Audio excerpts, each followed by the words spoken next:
잡고 6.12 미북 정상회담 확정 사실을 알렸습니다. We did discuss that, the ending of the Korean War. Can you believe that we're talking about the ending of the Korean War? 문재인 대통령의 싱가포르 방문 가능성에 관심이 쏠립니다. 트럼프 대통령은 이례적으로 외부 인사인 김영철을 90분간 접견했고 기념사진도 찍었습니다. 김영철이 군복이 아닌 양복을 입고 백악관을 찾은 배경 짚어봅니다. 공식 선거운동 첫 주말 여당 지도부는 영남 지역을 찾았고 자유한국당은 수도권을 집중 공략했습니다. 유권자 눈길을 잡기 위한 이색 선거운동 경쟁이 치열했습니다. 올해 첫 폭염주의보가 내려진 가운데 미세먼지와 오존이 극성을 부렸습니다. 바나나 보트가 뒤집혀 30대 남성이 실종되는 등 곳곳에서 물놀이 사고가 잇따랐습니다.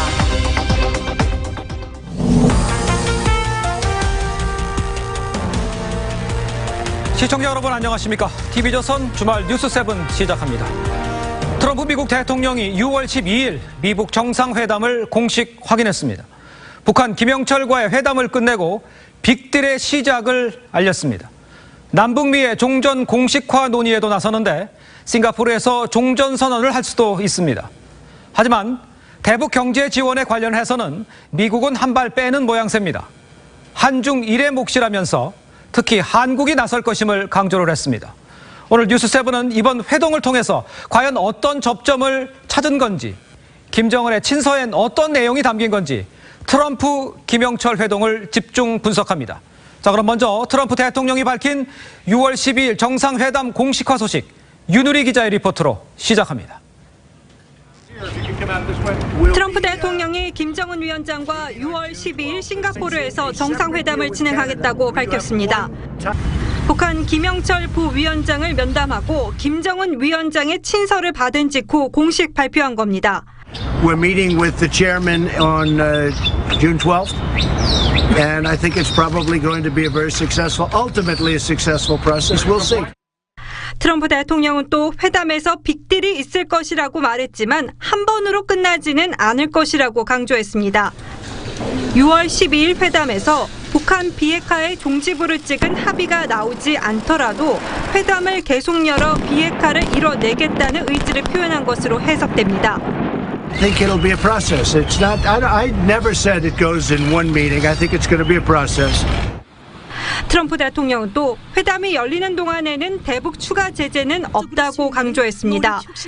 We had hundreds of new sanctions ready to go on, and he did not. The director did not ask, but I said I'm not going to put them on until such time as the talks break down. 그러면서 최대 압박이라는 단어를 더 이상 사용하지 않기를 바란다며 북한의 비핵화 의지를 다시 한번 촉구했습니다. TV조선 윤을입니다. 앞서 언급해드린 대로 트럼프 대통령은 또 싱가포르 미북 정상회담에서 종전선언이 나올 가능성을 언급을 했습니다. 청와대는 종전선언이 이루어진다면 문재인 대통령이 직접 싱가포르에 갈 수도 있다고 말을 했습니다. 최주원 기자가 보도합니다. 도널드 트럼프 미국 대통령은 북한 김영철과 한국 전쟁의 종결에 대해 논의했다고 했습니다. We did discuss that, the ending of the Korean War. Can you believe that we're talking about the ending of the Korean War? You're talking about 70 years. 사전 논의를 거쳐 싱가포르 정상회담에서 종전선언이 나올 가능성도 언급했습니다. We're going to discuss it prior to the meeting. That's something that could come out of the meeting. I think really that's something that maybe could come out of the meeting. 청와대도 종전선언이 싱가포르에서 이루어진다면 문재인 대통령도 갈 수 있다고 했습니다. 다만 앞서 트럼프 대통령이 미북 회담이 두세 번도 열릴 수 있다고 해 종전 논의는 싱가포르에서 물꼬만 튼 뒤 후속 회담에서 결과가 나올 가능성도 있습니다. 청와대는 싱가포르 회담은 미국과 북한이 주인공이기 때문에 남북미 3자 정상회담을 하기는 어려울 것 같다며 싱가포르에선 문 대통령이 종전선언을 전제로 한 관련 논의에만 참여하고 추가 회담에서 정식으로 참석할 수 있다고 전망했습니다. TV조선 최지원입니다.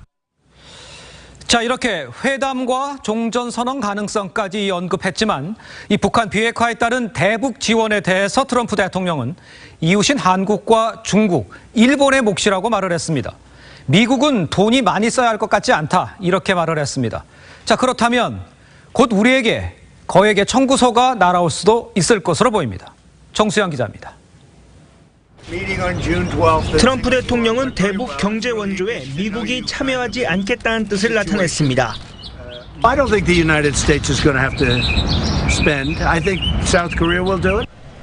억류됐던 미국인을 데려오는 데 든 비용과 물리적 거리를 이유로 들며 대북 원조는 한국과 중국, 일본의 몫이라고 했습니다. So I've already told South Korea, I said, you're going to have to get ready, and Japan also. 제네바 합의로 한반도 에너지 개발 기구 캐도가 설립됐을 때도 총 사업비의 70%인 약 10억 달러를 부담한 건 우리 정부였습니다. 당시 미국은 비용을 직접 지원하기보다 매년 중유 50만 톤을 제공하기로 했습니다. 현재 미국 행정부도 직접적 대북 지원보다 민간 투자와 대북 제재 해제에 무게를 두고 있습니다. What Chairman Kim will get from America is our finest, our entrepreneurs, our risk takers, our capital providers. 대북 제재가 해제되면 한국을 중심으로 중국과 러시아 등의 민간 투자가 예상됩니다. TV조선 정수양입니다. 자, 그럼 지금부터는 회담 분위기를 좀 살펴보도록 하겠습니다. 뒤에 보시면 북한 김영철 부위원장 양복에 넥타이를 메고 백악관을 찾았습니다. 자, 그런데 18년 전입니다. 조명록 당시 북한군 총정치국장 군복을 입고 백악관을 방문을 했습니다. 지금과 비교가 됩니다. 트럼프 대통령은 김 부위원장 면담을 마친 뒤에 직접 차량까지 배웅을 했고 북한 대표단과 기념사진을 찍기도 했습니다. 일단 화면에 비친 분위기 상당히 화기애애했습니다. 김지수 기자입니다. 현지 시각 오후 1시 10분쯤 백악관 집무동 앞에 검은색 차량이 멈춰섭니다. 짙은색 양복 차림에 김영철 부위원장이 내려 켈리 비서실장의 영접을 받으며 건물로 들어섭니다. 이때까지만 해도 긴장한 기색이 역력했던 김 부위원장. 트럼프 대통령을 90분 가까이 예방한 뒤 함께 건물에서 나올 땐 표정이 밝아졌습니다. 두 사람은 통역을 사이에 두고 한참 동안 대화를 나눴습니다. 김 부위원장이 김성애 통일전선부 실장과 최강일 외무성 국장 대행을 소개하자 트럼프 대통령은 반갑게 인사하고 기념 촬영까지 권했습니다. 트럼프 대통령은 호의의 표시로 김 부위원장의 팔을 두드리고 다시 한번 악수를 나눴습니다. 오후 2시 40분쯤 트럼프 대통령은 김 부위원장이 차량에 타는 마지막 순간까지 손을 흔들었습니다. 2-hour conversation with the second most powerful man in North Korea. 미국 대통령이 직접 배웅하는 모습을 두고 미국 측이 각별한 대우를 했다는 분석이 나옵니다. TV조선 김지수입니다. 김영철 부위원장은 트럼프 대통령에게 김정은 국무위원장의 친서를 전달을 했습니다. 어떤 내용이 담겼는지가 관심인데 일단 트럼프 대통령은 김영철이 보는 앞에서 친서를 열어보진 않았습니다. 흥미로운 친서라고만 밝혔습니다. 장동욱 기자입니다. 백악관 집무실. 김영철 부위원장이 트럼프 대통령에게 커다란 흰 봉투를 전달합니다. 이 봉투엔 김정은 위원장의 친서가 담겼습니다. A letter was given to me by Kim Jong-un, and that letter was a very nice letter, very interesting letter. 친서는 봉인된 채 전달됐으며 트럼프 대통령은 김 부위원장이 떠난 뒤 친서를 열어봤다고 CNN은 전했습니다. 북한의 비핵화 결단과 관련해 구체적인 메시지가 어느 정도 담겼는지가 관건으로 꼽히는 상황. CNN은 친서에 비핵화에 대한 긍정적 내용이 담겼지만 특별한 약속이 명시돼 있지는 않았을 것으로 당국자들은 이해하고 있다고 전했습니다. 월스트리트 저널도 미북 회담에 대한 김정은 위원장의 관심이 표현돼 있지만 의미 있는 양보나 위협은 담겨 있지 않다고 전했습니다. At some point, it may be appropriate, and maybe I'll be able to give it to you. Maybe you'll be able to see it, and maybe fairly soon. 월스트리트 저널은 그러면서 김정은 위원장의 친서가 미북 정상회담을 살려내는데 결정적인 역할을 했다고 보도했습니다. TV조선 장동욱입니다. 자, 그런데 북한 김영철 부위원장은 트럼프 대통령에 앞서서 뉴욕에서 폼페이오 장관과 회담을 했었죠. 그런데 회담 당시에 폼페이오 장관이 무장한 미군이 그려진 양말을 신고 나온 사실이 뒤늦게 알려져 관심입니다. 다 의도와 의미가 있었다는 해석이 나옵니다. 폼페이오의 양말 정치, 이태영 기자가 소개합니다. 지난 31일 뉴욕에서 열린 폼페이오 장관과 김영철 부위원장의 고위급 회담. 폼페이오 장관의 구두 위로 화려한 색깔의 양말이 눈에 띕니다. 권총과 소총에다 바주카포까지 든 무장한 녹색 군인의 모습이 그려진 이른바 군인 양말입니다. 미국 매체들은 폼페이오가 김영철 부위원장과의 회동 자리에서 하필 군인이 그려진 양말을 신은 것을 두고 북한에 특정 메시지를 보냈다고 분석했습니다. 북한을 마주하고 있는 약 3만 명의 주한미군을 상징하는 것일 수도 있고 6.25 전쟁 참전용사의 희생을 잊지 않겠다는 의미로도 해석될 수 있다는 겁니다. 양말로 자신의 가치관과 존재감을 드러내는 것을 두고 미국 언론은 양말 정치 혹은 삭스 어필이라고 부릅니다. 폼페이오 장관은 화제가 되자 오늘 트위터에 자신이 군인 양말을 신은 게 맞다며 나는 참전용사를 사랑한다는 해시태그를 달기도 했습니다. TV조선 이태영입니다. 자, 트럼프 대통령이 북한 김영철과 만난 후에 12일 싱가포르 미북 정상회담이 확정을 됐습니다. 신범철 아산정책연구원 통일안보센터장과 이 내용 좀 더 자세히 이야기를 나눠보도록 하겠습니다. 안녕하십니까? 예, 안녕하십니까? 자, 트럼프와 김영철 미북 합의 어느 정도 진전이 된 겁니까? 뭐 90% 됐고 10% 남아있다면 이런 얘기도 들리는 것 같아요. 그런 부분은 앞서가는 거라고 생각합니다. 예. 물론 비핵화 의지 같은 확인 부분은 진전이 있는 것 같습니다. 예. 하지만 구체적인 내용에 있어서는 뭐 김정은 위원장의 결단이 필요하다든 또 그리고 6월 12일 날 합의문이 나오지 않을 수도 있다. 여러 차례 정상회담을 할 수 있다. 이런 부분은 예. 아직 핵심 부분에 있어서 합의가 안 이루어졌다. 사실 많은 부분 합의가 있는 게 필요 없습니다. 핵심 정말로 어떻게 북한을 비핵화시킬 것인가. 자동차로 따지면 엔진 부분이 빠져 있는 거기 때문에 예. 아직도 가야 할 길은 멀다. 그렇게 생각합니다. 그럼 지금 보시기에 비핵화에 대한 어느 정도 합의가 있었긴 했지만 결정적인 건 아직 결론이 안 났다. 그렇죠. 정상회담 할 때 난다. 이렇게 얘기할 수 있습니다. 트럼프 대통령 자체도 예. Big Deal is on June 12, 예. 12일 날 결단이 난다 하는데 아마 미국이 이야기하고 있는 프론트 로디드 방식, 핵물질과 핵물질을 북한으로부터 빼내는 그런 부분에 있어서 합의가 아직 안 이루어졌다. 예. 그렇게 생각합니다. 그런데 이번에 종전선언 이야기도 나와요. 그래서 6월 12일 날 종전선언을 할 수도 있다 이런 얘기도 나오는데 이 종전과 관련된 거는 어느 정도 진도가 나가 있는 상태입니까? 생각보다 진도가 많이 나갔다고 생각합니다. 그 부분은. 왜냐하면은 과거의 미국 입장은 예. 북한이 비핵화 조치를 이행하면은 종전선언을 논의할 수 있다 이런 입장이었는데 예. 이번에는 사실 아직 이행이 없는데도 종전선언을 할 수 있다고 이야기하고 네. 그것은 또 그 전에 도큐멘트 작업도 필요하다 이런 얘기까지 했습니다. 네. 그 부분은 북한이 현재 체제 보장을 요구하니까 예. 그 일환으로서 그것을 약속해 줄 수 있다는 것을 갖다가 시사하는 부분이라고 생각하는데요. 네. 이 부분은 우리도 신중하게 접근해야 된다 이런 이야기를 해야 될 겁니다. 네. 사실은 비핵화가 합의도 중요하지만 이행이 더 중요한데 그렇죠. 그것에 앞서서 종전선언과 같이 한미동맹에 영향을 미치는 부분은 신중해야 된다고 생각합니다. 그렇군요. 그런데 트럼프 대통령이 이런 얘기도 했어요. 경제적 지원, 그러니까 그 후에 이루어질 지원에 대해서는 한중일이 맡게 된다. 특히 한국이 낼 것이다. 이런 언급을 했습니다. 그러면 미국은 지원 안 하고 아무것도 안 한다는 뜻입니까? 미국이 한다 경제적 분야에서 하려고 하는 것은 제재 완화를 미국이 주도하기 때문에 그것만으로도 엄청난 기여를 한다고 볼 겁니다. 예. 또한 미국이 북한의 비핵화와 관련된 직접 비용은 미국이 낼 겁니다. 예. 그러니까 핵무기를 해체하는 비용이나 미국으로 이관하는 비용 그런 예. 부분은 미국이 직접 내는 것을 뭐 과거로부터 얘기해 왔습니다. 예. 다만 북한에 대한 경제적 보상이나 협력 부분은 그것은 예로부터 우리가 또 한편으로는 너무 강조를 해왔어요. 예전에 뭐 북한에 200만 킬로와트 지원하겠다 뭐 이런 얘기부터 그러니까 미국으로서는 한국이 하겠구나. 또 일본은 식민지 배상금, 중국은 경제협력 그런 부분이 있으니까 자기들이 안 해도 된다는 그런 인식을 하는 거죠. 그렇군요. 지금 보면 그 관심이 있는 게 친서인데 김정은의 친서인데 열어보지는 않았어요. 무슨 내용이 담겨 있을까? 현장에서 열어보겠다니까 안 열어봐도 된다고 해서 안 열어봤다는 거 아니에요? 기본적으로 그런 메시지는 폼페오를 통해서 전해 들었다고 생각하고요. 뭐 이렇게 비핵화 의지가 있다. 예. 정상회담을 하고 싶다. 뭐 그런 정도의 내용이 아닐까 생각합니다. 그렇군요. 조명록 우리가 리포트도 했습니다만 그 조명록이 미국을 방문했을 때는 굉장히 일찍 알려졌단 말이에요. 보도를 했습니다. 북한 언론에서 보도를 했습니다. 8일 전부터 보도를 했는데 왜 이번에는 보도를 안 하고 있는 겁니까?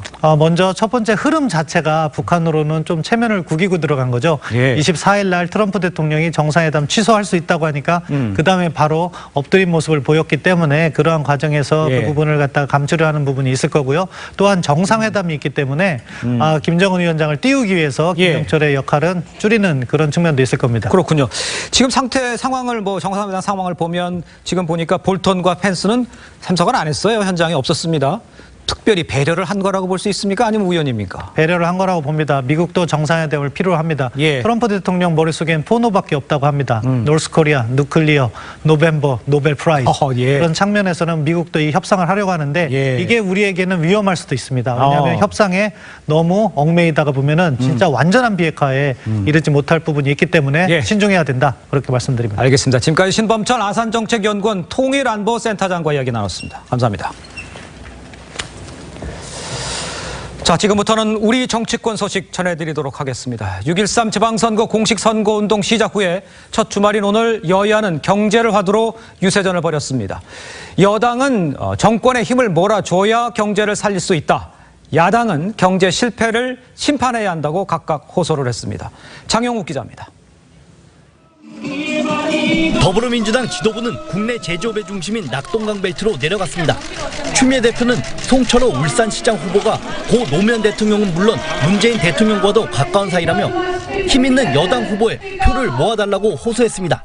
청와대 한라인이 돼서 울산시의 어려운 문제를 해결하고 다시 경제 번영의 상징도시 울산을 만들어낼 적임자 송철호. 자유한국당 지도부는 최대 승부처인 수도권 유세에 집중했습니다. 홍준표 대표는 강남 유세에 나서 초과이익 환수제 위헌을 주장하며 현 정부의 경제 실패를 비판했습니다. 노무현 대통령 들어와서 살림 반쯤 덜어먹고 물러났지 않습니까? 그래 나갖고 한 우리가 9년 동안 좀 살려놨지만은 그걸 지금 덜어먹고 있는 중이에요.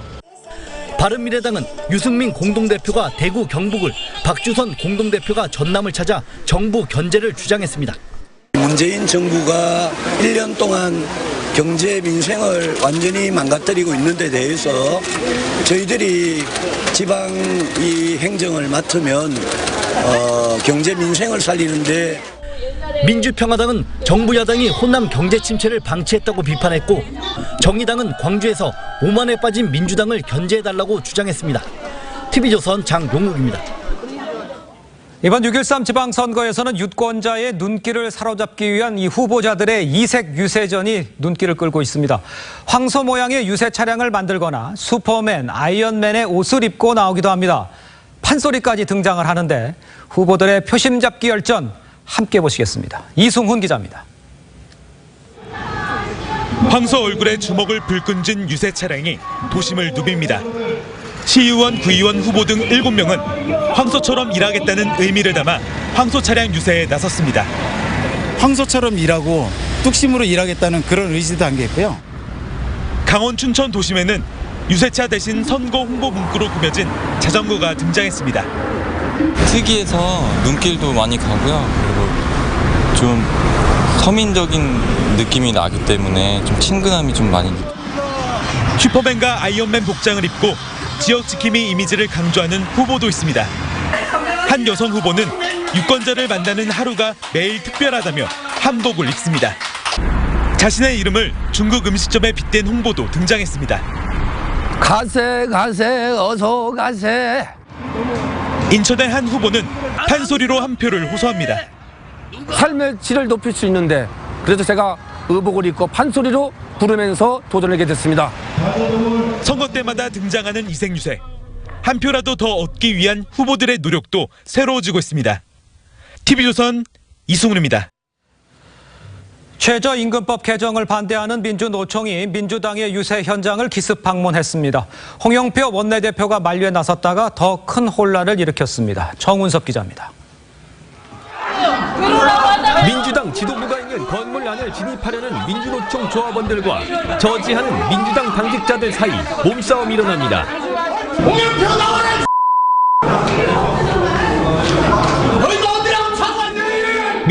조합원들이 최저임금법 철회를 요구하며 기습 방문한 겁니다. 하루 전에는 울산 유세 현장에서 마찰이 일어났습니다. 더불어민주당 추미애 대표는 먼저 건물을 빠져나가 자리를 피했습니다. 결국 준비했던 유세 일정까지 취소한 채 민주당 홍영표 원내대표가 조합원들과 대화를 나눴습니다. 간담회 비공개입니다. 네, 비공개입니다. 들어가시죠. 민주노총은 이 자리에서 홍 원내대표가 문재인을 찍었느냐는 말을 했다며 홍 원내대표의 사과를 요구했습니다.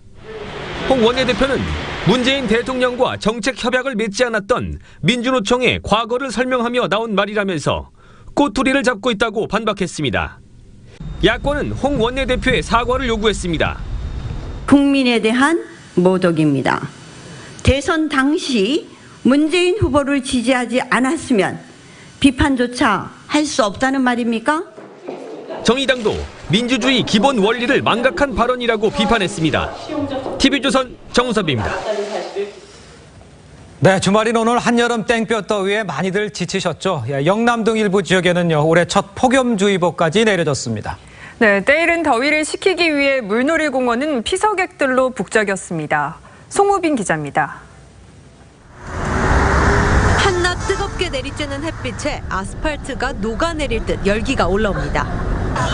시민들은 휴대용 선풍기에 차가운 음료로 더위를 식혀보지만 역부족입니다. 땀이 가만히 있어 줄줄 나고 햇살이 너무 뜨거워서 지금 살이 막 타고 드는 것 같습니다. 한 35도 정도 드는 것 같고요. 가만히 있어도 막 그냥 땀이 주룩주룩 나는 것 같아요. 이러다 가서 열사병 같은 거라도 걸릴 것 같은 느낌. 온도를 2, 3도 낮춰주는 도심의 인공 안개비가 사막의 오아시스처럼 반갑습니다. 대구는 오늘 낮 33.9도, 창녕은 올 들어 최고치인 35.2도까지 올랐고 영남과 호남 내륙 지역에는 폭염주의보가 내려졌습니다. 물놀이장은 때이른 피서객들로 넘쳤습니다.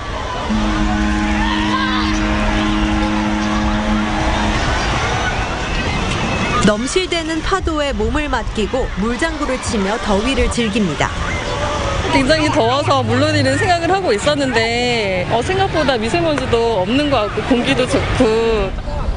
기상청은 때이른 무더위는 휴일인 내일까지 이어지다 월요일부터는 평년 기온을 회복할 것으로 내다봤습니다.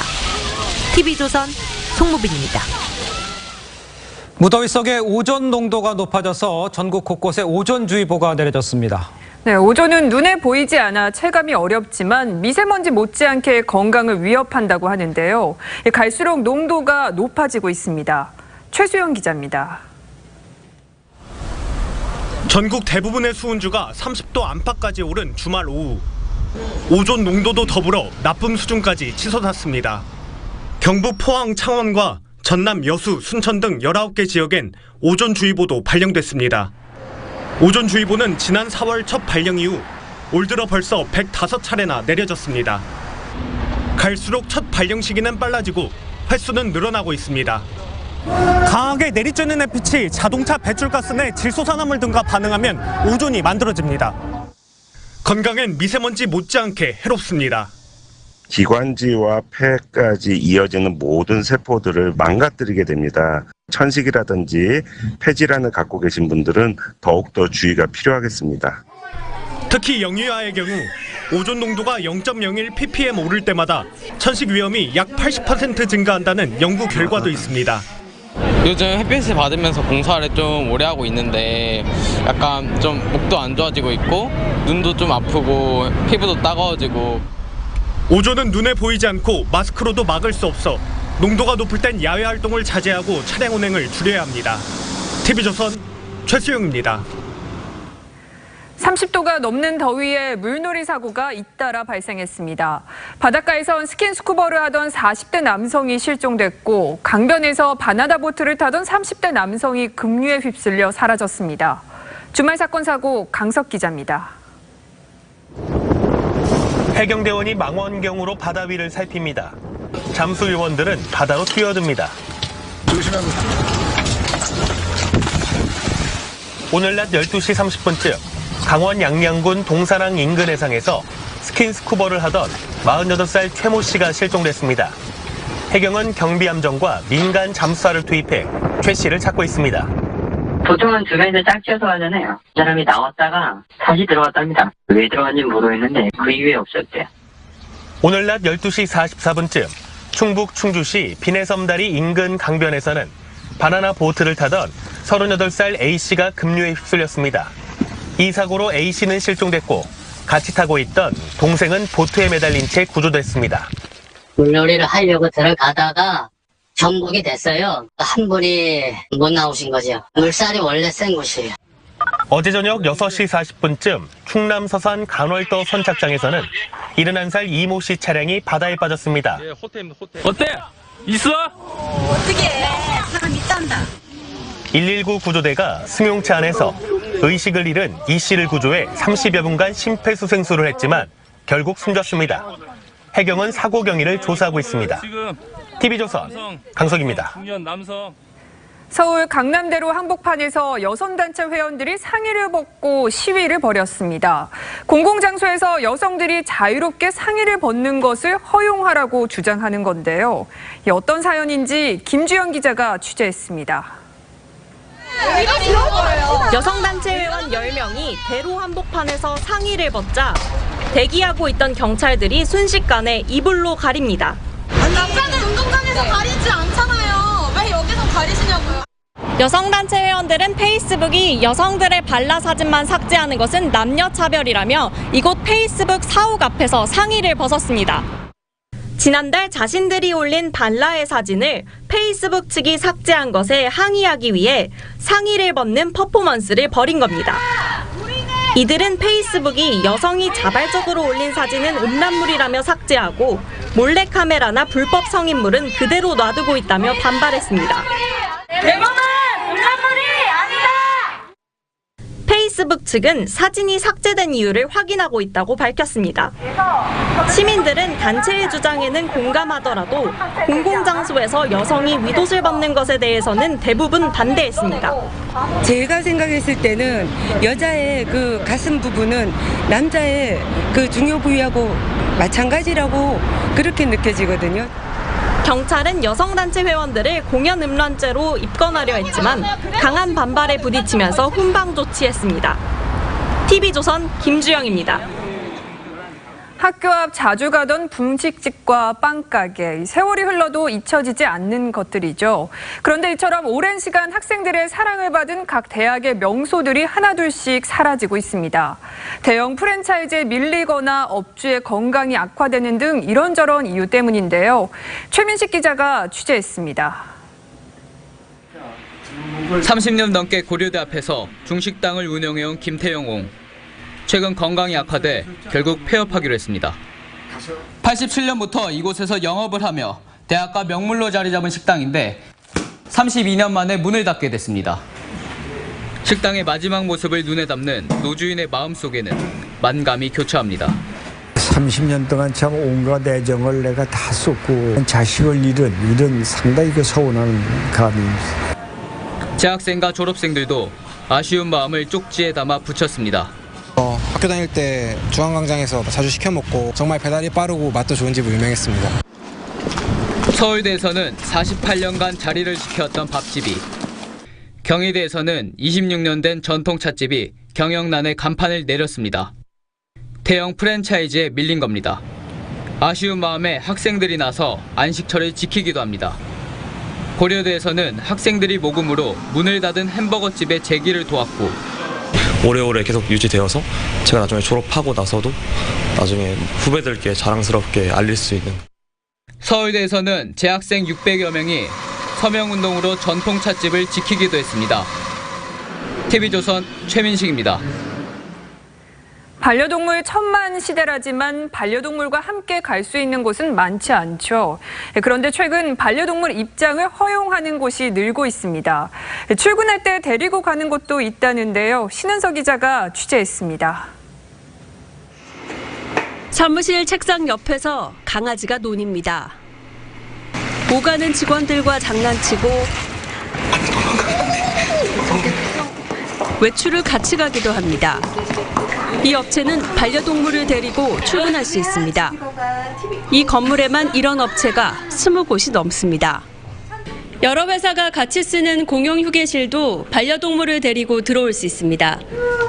직원들은 정서적으로 도움을 받습니다.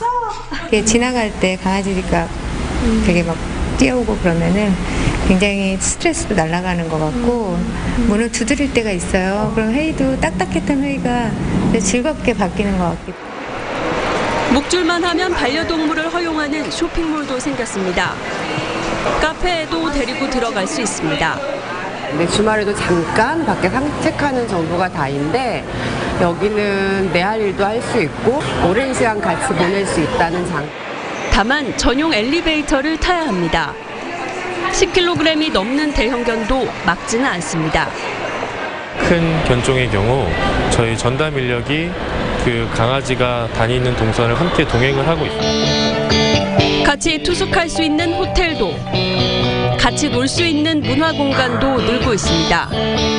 반려동물을 또 다른 가족으로 여기는 인식이 확산되고 있습니다. TV조선 신우섭입니다.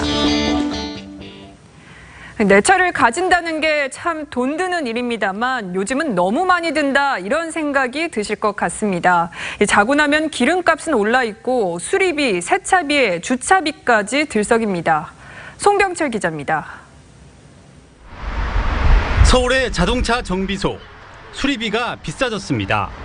부품값은 물론이고 공임도 올랐기 때문입니다. 지난해와 비교해 수리 비용은 2.2% 올랐는데 더 오를 가능성이 많습니다. 부품값이 올랐으니까 수리비가 오른 거로 가겠지? 다른 유지 비용도 꾸준히 오릅니다. 차량 유지의 기본이죠. 엔진 오일의 교체 비용은 5.8% 올랐습니다. 차량 용품 가격도 인상됐고 세차비는 6.1%, 자동차 학원비는 12.7%나 뛰었습니다. 대리운전비도 1.8% 오른 걸로 조사됐습니다. 물가도 많이 오르고 그래서 그래서 뭐 많이 요새 저희뿐만 아니라 다 지금 올라오는 추세잖아요 요새. 기름값 부담은 점점 커집니다. 6주 연속으로 오르면서 휘발유 평균 가격이 1,600원을 돌파했고 경유도 1,400원을 넘겼습니다. 이번에 휘발유차로 바꿨는데 이제 확실히 유류비 이런 부분이 좀 많이 들긴 하더라고요. 자동차 가격 자체도 들썩입니다. 신차를 발표할 때마다 옵션 비용이 늘어나 중형차값 오름폭은 2.3%에 달했습니다. 차량에 들어가는 부담이 커지면서 가게가 갈수록 빠듯해지고 있습니다. TV조선 송병철입니다. 네, 놓치면 아쉬운 더 확인 뉴스 시간입니다. 오늘은 정치부 박지호 기자 나와 있습니다. 안녕하세요. 안녕하세요. 네, 반갑습니다. 더 확인 뉴스 첫 번째 키워드 보겠습니다. 경기지사 포스터 사고. 지금 화면을 보면 지금 이재명 후보가 사진 2장 나와 있는데 뭐 이와 관련된 내용입니까? 네, 그렇습니다. 경기도지사 선거 벽보 가운데 특정 후보가 빠지거나 순서가 뒤바뀌어서 해당 후보 측이 난리가 났습니다. 네. 남경필 후보 얘긴데요. 경기도 부천시 부천역 근처 포스터를 보시면 기호 1번 이재명 후보 포스터가 2장 나란히 붙어 있고 기호 2번 남경필 후보는 보이지 않죠. 다음 영상을 보시면 경기도 구리시의 한 선거 벽보인데요.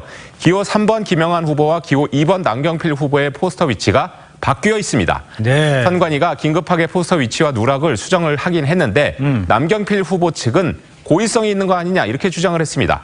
선관위의 진상조사와 함께 책임자 처벌도 함께 요구를 하고 있는데요. 이에 대해 선관위 관계자는 선거 벽보는 각 읍면동사무소의 협조를 받아 부착을 하는데 그 과정에서 착오가 생긴 것 같다. 왜 이런 일이 생겼는지 확인하고 있다. 이런 입장입니다. 예민한 시기인 만큼 남경필 후보 입장에서는 좀 화가 날 수도 있을 것 같아요. 그럴 것 같습니다. 자, 두 번째 키워드 보겠습니다. 지도자가 바뀌었다. 무슨 내용입니까? 네, 싱가포르에서 열린 아시아 안보회의에 참석한 송영무 장관이 일본 방위상의 대북 비판에 대해 한 말입니다. 일본의 오노데라 방위상이 기조연설에서 북한은 과거에 긍정적인 태도를 보이다가 갑자기 무력 도발을 한 사례가 있다. 그러니까 단순히 북한이 대화에 나섰다고 해서 북한에 보상을 제공해서는 안 된다. 이렇게 말을 한 겁니다. 이에 대해 송 장관이 과거에 속였다고 앞으로도 속일 거라고 생각을 하면 어떻게 협상을 하냐. 이렇게 말한 겁니다.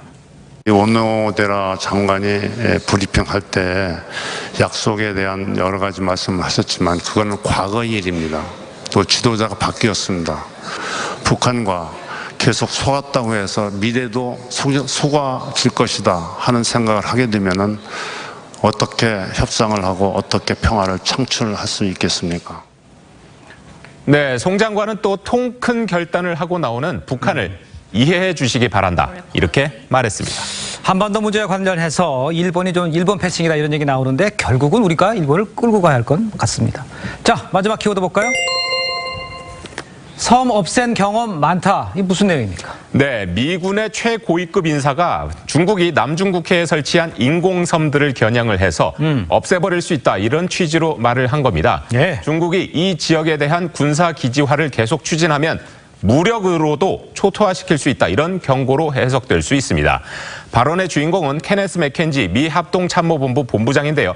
펜타곤 기자회견에서 질문을 받고 미국의 군대는 서태평양의 작은 섬들을 없애버린 많은 경험이 있다는 정도로만 말해주겠다. 이렇게 답변했습니다. 예. 당연히 미국은 풍파를 일으키지 말라. 이렇게 반발했죠. 예. 중국은 남중국해 난사군도에 200여 개의 암초와 산호초 가운데 7곳에서 인공섬을 조성하고 있습니다. 예. 썰물 때만 물 위로 드러나는 지형인데 국제법상으로는 영유권을 주장할 수 없는 곳이지만 중국은 이곳들을 매립을 해서 영유권을 주장하면서 최소 3군데에 군용기가 이착륙이 가능한 활주로와 군사 기지를 만들고 있습니다. 이 문제도 미중 간에 아주 첨예하게 맞설 수 있는 그렇습니다. 문제죠. 네, 지금까지 정치부 박지우 기자였습니다. 수고했습니다. 방탄소년단의 월드투어 콘서트 티켓이 전회차 매진 기록을 세웠습니다. 독일 공연 티켓은 9분 만에, 미국 공연 티켓은 3분 만에 매진됐는데 좌석 한 장 암거래가가 수백만 원에 이른다고 합니다. 박소영 기자입니다. 8월에 있을 콘서트와 투어들을 최대한 열심히 잘 준비하는 게 저희가 오는 10월 16일에서 17일 열리는 방탄소년단의 독일 베를린 콘서트 티켓 3만 장이 9분 만에 전체 매진됐습니다. 독일 일간지 디벨트는 방탄소년단이 모든 기록을 깨고 있다며 베를린 2회 공연 티켓이 9분 만에 전석 매진됐다고 보도했습니다. 10월 9일에서 10일 열리는 영국 런던 공연도 수분 만에 모두 팔렸습니다. 현지 팬들은 방탄소년단 소속사 빅히트 엔터테인먼트 측에 베를린이나 런던에서 추가 공연을 해달라고 건의했습니다. 티켓은 매진 즉시 암거래됐습니다. 런던 공연의 가장 좋은 좌석은 무려 3,300파운드, 우리 돈으로 470만 원 선이었습니다. 베를린 공연 티켓은 999유로, 우리 돈 125만 원에 거래됐습니다. 앞서 방탄소년단의 미국 투어 공연 티켓은 3분 안에 모두 매진됐습니다. 미국 뉴요크의 한 팬은 30초도 안 돼 모든 좌석이 팔렸다고 넋두리를 했습니다. 소속사 측은 LA 공연 일정을 늘리기로 결정했습니다. TV조선 박소영입니다. 어제 보스니아전에서 패한 우리 축구대표팀이 내일 오스트리아 전지훈련을 떠납니다. 손흥민과 기성용이 대표팀의 부족한 경기력에 대해 통렬하게 비판했습니다. 23명의 월드컵 최종 명단도 발표됐습니다. 박상준 기자입니다. 스웨덴을 가상한 보스니아의 역습에 대표팀의 수비 조직력은 완전히 무너졌습니다. 1대3 패배. 이제 스웨덴전까지 보름 남짓의 시간이 남았습니다. 하지만 신태용 감독은 안정적인 풋백 대신 쓰리백 전술에 대한 미련을 여전히 버리지 못하고 있습니다. 대표팀의 이런 경기력 논란에 대해 손흥민은 망신, 기성용은 실패라는 단어로 심각한 우려를 표시했습니다. 말로 아닌 경기장에서 보여줘야 된다라고 생각을 하고 선수들이 조금 더 진지하게 조금 더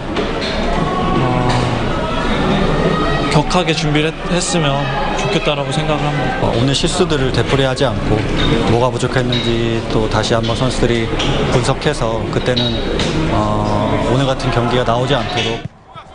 월드컵에 나설 최종 명단 23명도 확정됐습니다. 소속팀 벤치 신세로 실전 감각이 부족했던 이청용과 부상 중인 김진수, 그리고 권경원이 탈락의 고배를 마셨습니다. 지난 온두라스전에서 활약한 이승우와 문선민은 신태용호에 승선했습니다. 대표팀은 내일 오스트리아로 출국해 2차례 평가전 등 현지 적응 훈련을 한 뒤 오는 12일 러시아로 입성합니다. 수비 조직력 구축이 발등에 떨어진 불입니다. TV조선 박상준입니다.